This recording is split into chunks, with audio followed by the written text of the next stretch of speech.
She opened the closet and found a photo of herself, taken from behind. But she lives alone. Have you ever felt the presence of someone behind you, even when you knew you were alone? This story comes from Japan. A seemingly normal apartment. A woman living alone.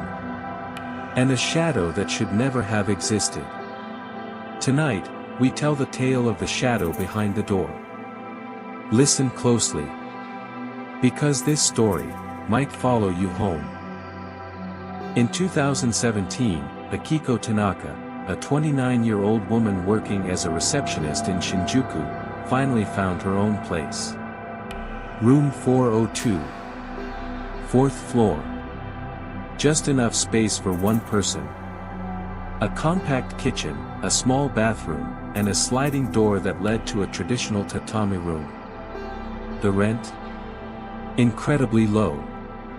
Almost suspiciously low for Tokyo. But Akiko didn't care. She'd been through enough share houses and creepy landlords.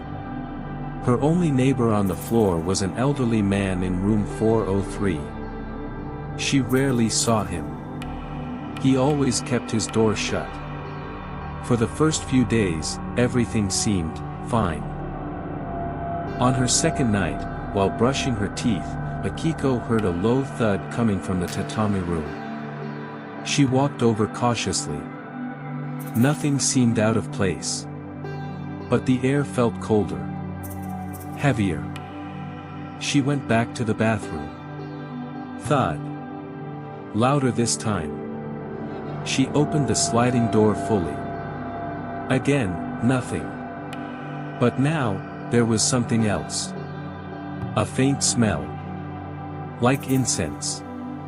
Old, burning incense, mixed with something metallic. She didn't own any incense. That night, she barely slept.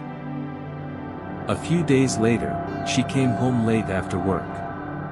As she inserted the key and turned the knob, she instantly knew something was wrong. The sliding door to the tatami room. The one she always kept shut. It was open. Just slightly. She stared at it for a moment. Then slowly approached. And that's when she saw it. A silhouette. Behind the paper screen. A human shape. Still. Not breathing. She slid the door open, fast. Nothing. The room was empty. No sign of anyone, or anything. But in the corner. A small indentation in the tatami mat. Like someone had been standing there. For a long time.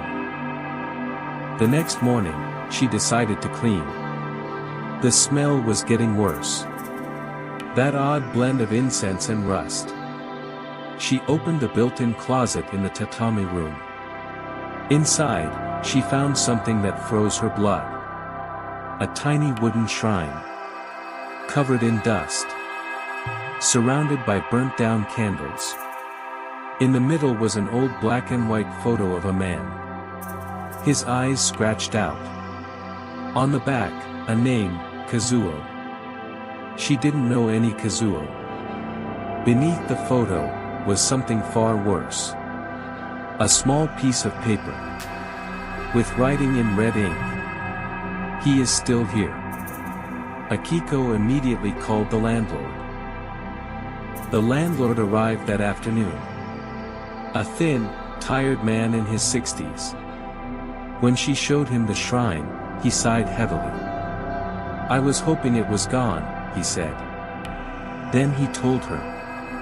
Room 402 had a history. 3 previous tenants had left within weeks. One of them vanished without a trace. Another suffered a breakdown. And Kazuo? He died there. By suicide. In that very tatami room. Standing exactly where the shadow had been. That night, Akiko dreamed of Kazuo. Or someone she thought was Kazuo. He stood in the corner of her room. watching her. His head tilted. His mouth moving, but no sound came out. Night after night, the dream repeated. But each time, he stood closer. Until finally, he whispered, "Why are you in my room?" She woke up screaming. Her mirror was fogged up, but there were words written across it. "Get out." Desperate, Akiko reached out to a local Shinto priest. When he stepped into the apartment, he stopped cold. "You've disturbed something," he said. He prepared a cleansing ritual. As he chanted and rang his bells, the lights flickered. The sliding door slammed shut, by itself. The priest opened the closet.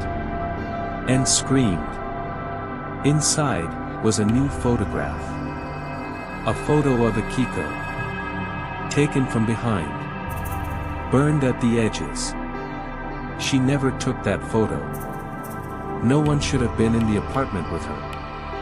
The priest finished the ritual and told her. "You must leave. Now. This spirit does not forgive."